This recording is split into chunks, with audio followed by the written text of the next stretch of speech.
Okay, தினமும் இந்த இட்லி இல்லைன்னா தோசை இதே பண்ணிகிட்ருக்கணும். வேறு ஏதாவது பண்ணு அப்படின்னா பூரி சப்பாத்தி அப்படின்னா இடியாப்பம்.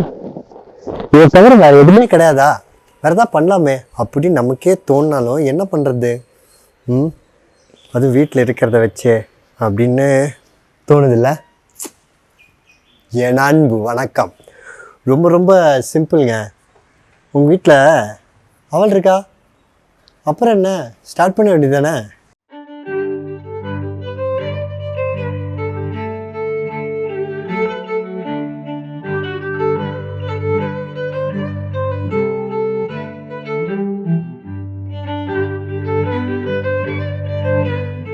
நாலு டம்ளர் அவலை நான் சேர்த்துக்கிறேன். அவல் மூழ்கிற அளவுக்கு தண்ணி நான் ஊற்றிக்கிறேன். ஓகே, இது ஒரு 25 நிமிஷம் அப்படியே ஊறிக்கிட்டு இருக்கட்டும். அந்த மீன் டயத்தில் நம்ம என்ன பண்ணலாம், 4 தக்காளியை நம்ம அப்படியே பாதியாக வெட்டி வேக வைக்க போகிறோம்.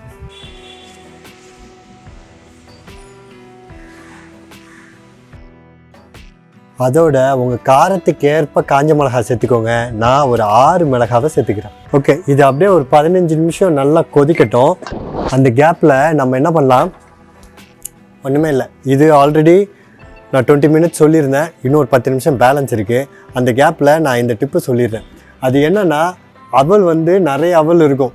அதாவது தகடா அவல் இருக்கும், கொஞ்சம் திக்கான அவல் இருக்கும், சகப்பு அவல் இருக்கும். இந்த அவலில் நீங்கள் எந்த அவல் யூஸ் பண்ணாலும் இது நல்லாவே இருக்கும். நான் யூஸ் பண்ணியிருக்கிறது திக்கான அவல், அதனால தான் 20 மினிட்ஸ் நான் கிட்ட சொல்லியிருக்கேன். இது ஒரு தகடாக இருக்க அவல்னால் 10 நிமிஷத்துலேயே ரெடி ஆகிடும். நீங்கள் ஒரு அந்த சகப்பு அவல் பார்த்தீங்கன்னா கூட அதுவும் ஒரு 20 நிமிஷம், அதுலேயும் ரொம்ப தகடாலாம் வருது. ஸோ அந்த ஏற்ற மாதிரி பண்ணுங்கள். எதில் பண்ணாலும் இது டேஸ்ட்டு ரொம்பவே நல்லாயிருக்கும். ஸோ இப்போ பார்த்தீங்கன்னா இந்த அவல் ஆல்மோஸ்ட் நம்ம ஊற்றின தண்ணி எல்லாத்தையுமே இது அப்சர்வ் ஆகிடுச்சு. இன்னும் ஒரு 2 மினிட்ஸ் கழித்து நம்ம என்ன பண்ணலாம், இதில் இருக்கிற பாதியை நான் எடுத்து 2 மினிட்ஸ் கழிச்சு சொல்கிறேன்.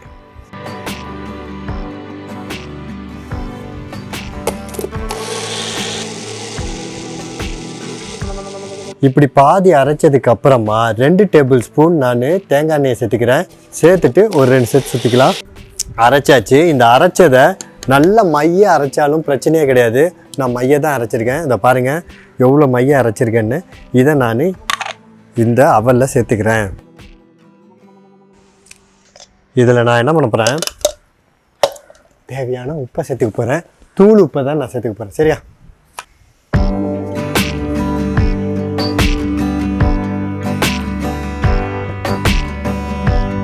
உங்ககிட்ட இந்த மாதிரி ஃப்ளாட்டாக இதில் மிக்ஸ் பண்ணுறதுக்கு கஷ்டமாக இருந்துச்சுன்னா நீங்கள் குழிக்கரண்டி இருக்கு இல்லையா, அதால் வச்சுட்டு பின்னாடி திருப்பி வச்சு நல்லா மசிச்சுட்டு அதுக்கப்புறமா கூட நீங்கள் கையால் கூட இதை மிக்ஸ் பண்ணிக்கலாம். இதை நல்லா இப்படி மிக்ஸ் பண்ணியாச்சு. இப்போ நம்ம என்ன பண்ணலாம், இதை தனியாக இப்படி ஓரமாக வச்சுக்கலாம். இல்லை இன்னொரு சின்ன வேலை இருக்குது. அதுக்குள்ளே என்ன ஆகிடுச்சு, இந்த தக்காளி சூப்பராக குக் ஆகிடுச்சு. ஸோ இதை நம்ம எடுத்து வெளியே எடுத்துடலாம்.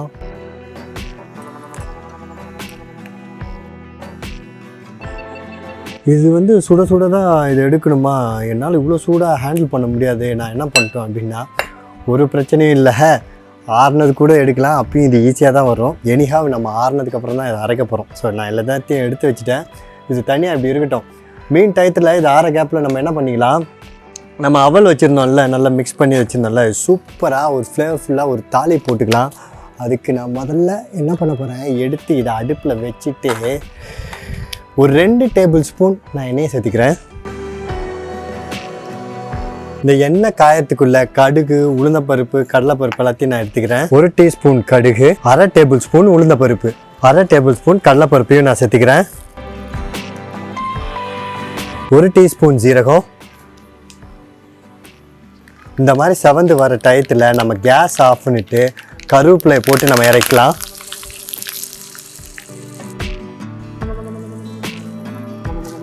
நம்ம இந்த மிக்ஸ் பண்ண கேப்லேயே என்ன ஆச்சுக்கும், இந்த தக்காளி நல்லா ஆறி இருக்கும். இப்போவே இதை சாப்பிட்டா ரொம்ப ஃபென்டாஸ்டிக்காக ஃபேபுலஸாக இருக்கும். சீரியஸாக நான் சாப்பிட்றேன் பாருங்கள், இது சூப்பராக இருக்குது. இன்னும் டிஷ்ஷு முடியல, ஃபென்டாஸ்டிக். இது அப்படியே இருக்கட்டும். இப்போ நம்ம என்ன பண்ணிடலாம், இந்த தக்காளியை நம்ம அரைச்சிடணும்.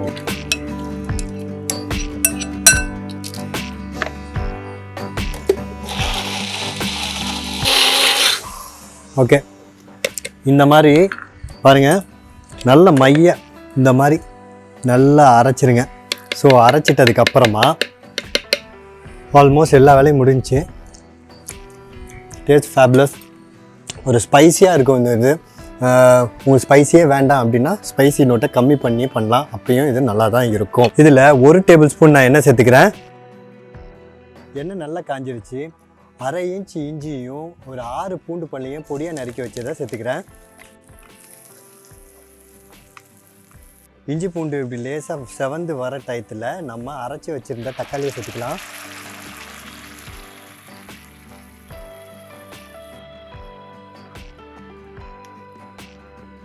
இது ஒரு 10 நிமிஷம் அப்படியே கொதிக்கிட்டோம். நல்லா நம்ம அந்த மீன் டயத்தில் இதை நல்லா உருண்டையாக பிடிச்சிக்கலாம்.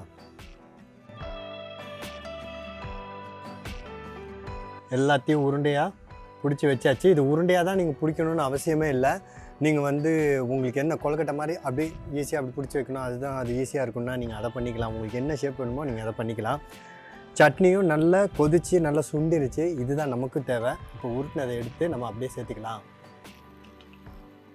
இதோட கொத்தமல்லி இலைகளையும் பொடியாக நறுக்கி சேர்த்துக்கலாம்.